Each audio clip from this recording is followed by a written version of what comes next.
Steven Spielberg's Jaws, 1975, wasn't just a movie, it was a cinematic phenomenon that changed Hollywood forever.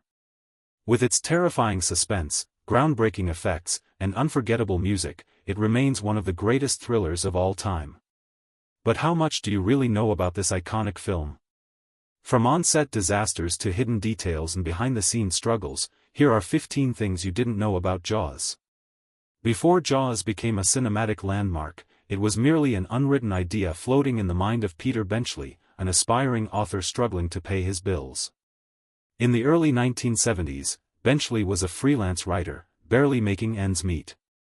He had previously worked as a speechwriter for President Lyndon B. Johnson, but after leaving that job, he found himself in serious financial trouble. Desperate for a breakthrough, he pitched a story to his publisher about a shark terrorizing a small seaside town. The idea was simple, yet intriguing enough that his publisher immediately offered him an advance. There was just one major problem: Benchley hadn't written a single word. As the deadline approached, he found himself under immense pressure to deliver a finished manuscript. The threat of having to return the money forced him into a frantic writing spree, and after months of work, he finally completed the novel. However, even with a completed manuscript, the book needed a proper title. Benchley's original working titles, Leviathan Rising and The Stillness in the Water, were eventually scrapped in favor of something shorter, punchier, and more menacing: Jaws. When Steven Spielberg first heard about Jaws, he wasn't immediately sold on the idea. The title made him think it was a movie about a dentist. But once he read the script, something about it felt familiar. Just a few years earlier, Spielberg had directed Duel, 1971, a made-for-TV thriller about a lone driver being relentlessly stalked by an unseen truck driver. The film was a masterclass in tension, with the truck symbolizing pure, unstoppable terror. When Spielberg read Jaws, he instantly recognized parallels. It was Duel, but set in the ocean. Instead of a faceless truck driver, the predator was now a great white shark, lurking beneath the waves, waiting for the perfect moment to strike. This realization got Spielberg excited about directing Jaws, and it shaped his entire approach to the film. Rather than treating the shark as a simple sea creature, he envisioned it as an unrelenting force of nature, an unstoppable killer that hunted with cold, mechanical precision.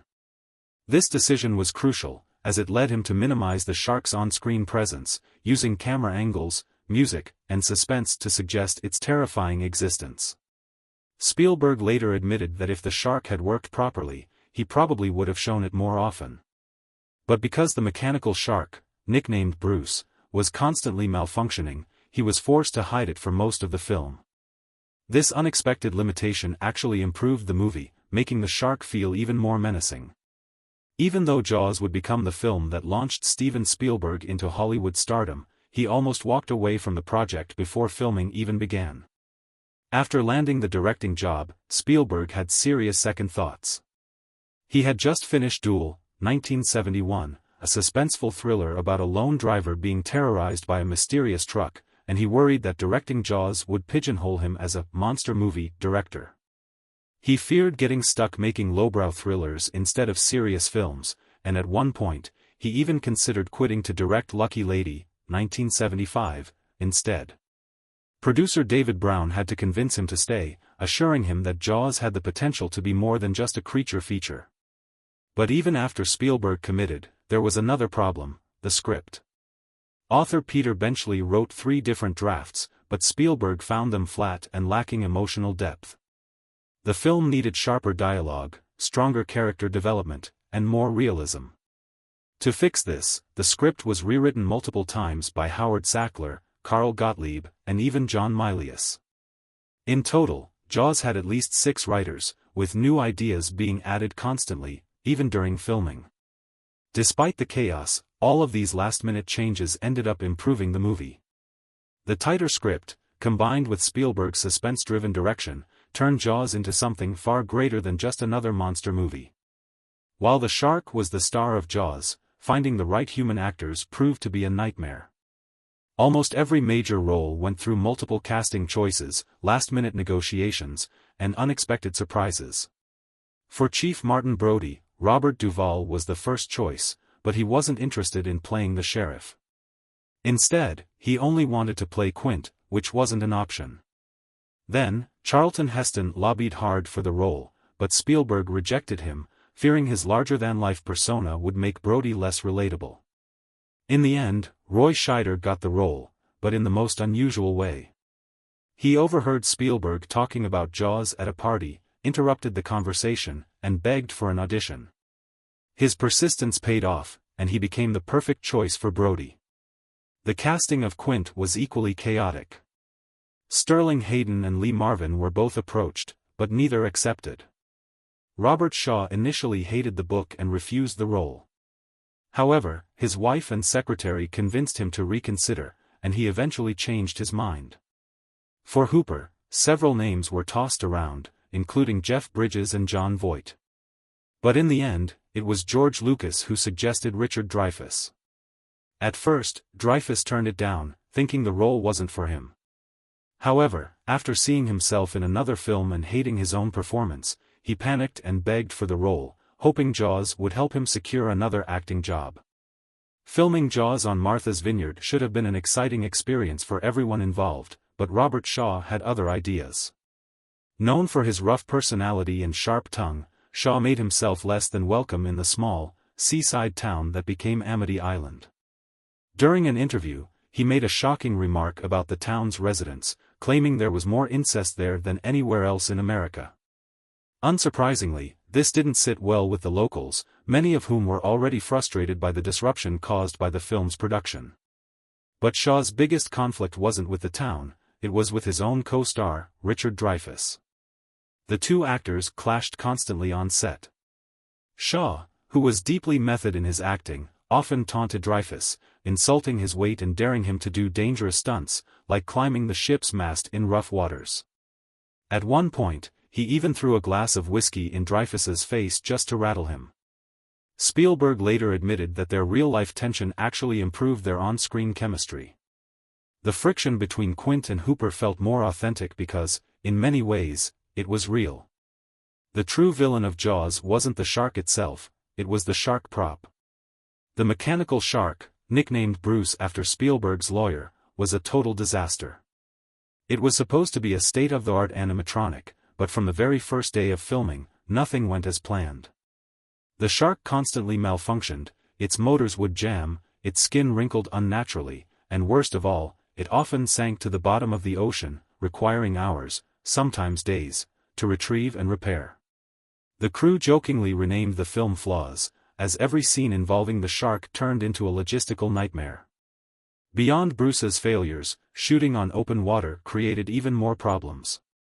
Boats drifted into shots, cameras got soaked, and at one point, the Orca boat started sinking with Scheider, Dreyfuss, and Shaw on board.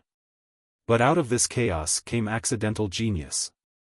Because the shark rarely worked, Spielberg had to rely on suspense rather than showing it directly. Instead of constant shark attacks, the audience only saw floating barrels, unsettling ripples, and John Williams' haunting score. The lack of visibility made the shark even scarier, proving that what you don't see can be far more terrifying than what you do. In Peter Benchley's original novel, the character Matt Hooper meets a gruesome fate, being killed by the shark during the cage attack scene. The film was initially set to follow this storyline, but a real-life shark encounter led to a drastic script change. To make the scene as realistic as possible, the filmmakers hired renowned shark experts Ron and Valerie Taylor to capture actual great white footage in Australia. Since real great whites were smaller than Bruce, the production team used a miniature cage and placed a small actor inside to make the sharks appear much larger on screen. But then, something unexpected happened. During filming, a real great white attacked the cage, thrashing violently and completely destroying it. The footage was so intense and dramatic that Spielberg knew he had to use it. However, there was one major problem: no one was inside the cage. Since the real attack footage didn't show Hooper being killed, the filmmakers decided to rewrite the script, allowing him to escape unharmed. This last-minute change not only gave the film a major deviation from the book, but it also added more suspense, as Hooper's unexpected survival kept the audience on edge, proving that even behind the scenes, Jaws was a film that evolved in real time. By today's standards, Jaws is a film that would easily receive a PG-13 or even R rating, given its graphic shark attacks, severed limbs, and blood-curdling deaths. But in 1975, the movie was somehow given a PG rating, a decision that still baffles audiences today. Originally, Jaws was rated R, but Universal Pictures wanted to reach a wider audience and knew that a PG rating would lead to bigger box office numbers. To achieve this, the studio cut a few gruesome scenes, including a more graphic version of Alex Kintner's death and a scene where a man is dragged underwater in the shark's jaws. Despite these edits, the film still contained plenty of horrifying moments, from Quint's brutal death to the discovery of a severed leg floating to the ocean floor.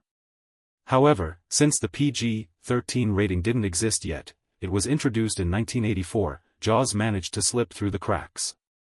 Spielberg later joked that the MPAA didn't seem concerned, since kids weren't likely to imitate a shark by eating people. However, many parents who took their children to see Jaws in theaters were horrified, and it's widely believed that the film's intensity helped push the MPAA to eventually create the PG-13 rating nearly a decade later. By the time Jaws premiered in 1975, it had already taken Hollywood by storm. With a $9 million budget, it went on to earn a staggering $472 million, becoming the highest-grossing film of all time until Star Wars dethroned it 2 years later. It was clear that Jaws wasn't just a summer blockbuster, it was a cinematic revolution. With all this success, Steven Spielberg was certain he would receive an Oscar nomination for Best Director. After all, Jaws had redefined the thriller genre, introduced modern suspense techniques, and saved Hollywood's struggling box office model. So confident was Spielberg that he even set up cameras to record his reaction as the nominations were announced, expecting a moment of pure triumph. Then came the shock. While Jaws did receive 3 Academy Awards, Best Editing, Best Sound, and Best Score, Spielberg's name wasn't called for Best Director. The devastation on his face was caught on film, a rare moment of vulnerability from a director who would go on to define modern cinema. Spielberg later admitted that this snub was a painful lesson in Hollywood politics. Though he eventually won 3 Oscars in his career, missing out on Jaws was a moment he never forgot. The Orca, Quint's legendary shark-hunting boat, became one of the most iconic vessels in movie history. But what happened to it after filming wrapped is a story worthy of its own movie. Once production ended, the Orca was sold to a fisherman in Los Angeles, who used it for years. But when Jaws became a massive hit, Universal decided they wanted it back. The studio bought the boat for 10 times its original price and placed it at Universal Studios as part of their Jaws attraction. Years later, Steven Spielberg visited Universal Studios and decided to stop by to see the Orca, only to find it missing. When he asked where it was, he was met with a shocking answer: Universal had destroyed it, with chainsaws. Spielberg was furious. He saw the Orca as a piece of cinematic history, and to learn that it had been carelessly dismantled felt like a betrayal. To him, the boat was as much a character as Brody, Quint, or Hooper. Despite this loss, Jaws remains one of the most celebrated films of all time. And even without the original Orca, the legacy of Jaws, and the fear it instilled in audiences, lives on. One of the most terrifying aspects of Jaws is how rarely we actually see the shark. Its presence is implied through eerie camera angles, John Williams' haunting score, and the sight of floating barrels marking its position. This technique turned Jaws into a masterpiece of suspense, but it wasn't part of Spielberg's original plan. In reality, the mechanical shark, nicknamed Bruce, was supposed to be seen far more often. But the problem? Bruce rarely worked. The animatronic shark was rushed through production, and once it was tested in open water, it became clear that nothing was going according to plan. The motors would jam, the hydraulic system failed, and worst of all, the shark kept sinking to the bottom of the ocean. With no working shark, Spielberg was forced to rethink his entire approach. Instead of showing Bruce, he suggested its presence through implication. The floating barrels, originally meant to be a minor detail, became the shark's primary visual stand-in. The first-person camera shots placed the audience in the shark's perspective, making us feel like the predator was lurking just below the surface. Ironically, this accidental change made Jaws far more terrifying than if Bruce had functioned properly. By leaving the shark mostly unseen, Spielberg created an atmosphere of pure dread, proving that sometimes, the scariest monsters are the ones we never actually see. The opening scene of Jaws is legendary. A young woman, Chrissy Watkins, goes for a midnight swim, only to be dragged underwater by an invisible force, thrashing, screaming, and gasping for air before she disappears forever. It's a scene that instantly sets the tone for the film, but what many don't know is just how brutal it was for the actress involved. Chrissy was played by Susan Backlany, a professional stuntwoman and animal trainer, who was handpicked for the role because she could handle physically demanding stunts. To create the illusion of a shark attack, Backlany was rigged up with cables that were attached to two crew members on opposite sides of the water. As the scene unfolded, they would yank the cables violently, causing her body to be whipped back and forth as if she were being dragged by an unseen monster. But what made the scene even more chilling was the fact that Backlany's screams and struggles were real. While she knew the stunt would be physically intense, she wasn't expecting just how painful it would be. The jerking motion wrenched her body in different directions, leaving her exhausted and bruised. It's impossible to think of Jaws without hearing those two haunting notes, dun dun. Dun dun. The theme by John Williams became one of the most recognizable pieces of film music in history, signaling imminent danger and building unbearable suspense. But what if I told you that Spielberg initially laughed at it? When Williams first presented the Jaws theme, he played just the two alternating notes on a piano. Spielberg listened for a moment, then burst out laughing, assuming it was a joke. He expected something grander, more traditional, like the sweeping orchestral scores used in classic adventure films. Instead, Williams gave him the simplest, most stripped-down melody possible. But then, as Williams continued playing, Spielberg's laughter stopped. He began to understand what the composer was doing. The repetitive, pulsing rhythm perfectly mimicked the feeling of a predator lurking unseen, growing closer and closer until it finally strikes. The simplicity wasn't a weakness, it was the genius of the composition. Spielberg later admitted that Williams' two-note theme was half the reason why Jaws was so terrifying. The music told audiences when the shark was near, even when they couldn't see it, turning the ocean into a place of constant, unseen danger. Before Jaws, summer was considered a dumping ground for movies. Studios released their biggest films in the winter and fall, believing that summer audiences were too busy on vacation to go to theaters. That all changed in 1975, when Jaws shattered every box office record in existence. Universal took an unprecedented approach to marketing the film. Instead of relying on word of mouth, they spent millions on an aggressive nationwide advertising campaign, running TV spots, radio ads, and even merchandise promotions before the movie was released. This strategy built massive anticipation, and when Jaws finally hit theaters, audiences rushed to see it. The film's success was instantaneous. It became the first movie in history to gross over $100 million, proving that summer releases could be massive moneymakers. Studios took notice, and within a few years, the summer season became the prime window for major blockbusters. Without Jaws, there would be no summer spectacle movies, no Marvel domination in June and July, and no highly anticipated 4th of July releases. Spielberg's accidental masterpiece didn't just scare people out of the water, it redefined how Hollywood made money. The great white shark in Jaws may have terrified audiences, but on set, it was known by a less menacing name, Bruce. The production team affectionately named the mechanical beast after Steven Spielberg's lawyer, Bruce Raymer. Despite its now iconic status, Bruce was a nightmare to work with. Designed as a state-of-the-art animatronic, it was built to move realistically, open its giant jaws, and thrash in the water. However, the moment it was placed in actual ocean conditions, everything went horribly wrong. The mechanical shark was not waterproof, its motors frequently short-circuited, and, worst of all, it had a habit of sinking to the bottom of the ocean, forcing divers to retrieve and repair it for hours. The constant failures of Bruce frustrated Spielberg to no end, but in hindsight, it made the film better. With no working shark, Spielberg was forced to rely on suspense, using camera angles, floating barrels, and John Williams' eerie score to suggest the shark's presence.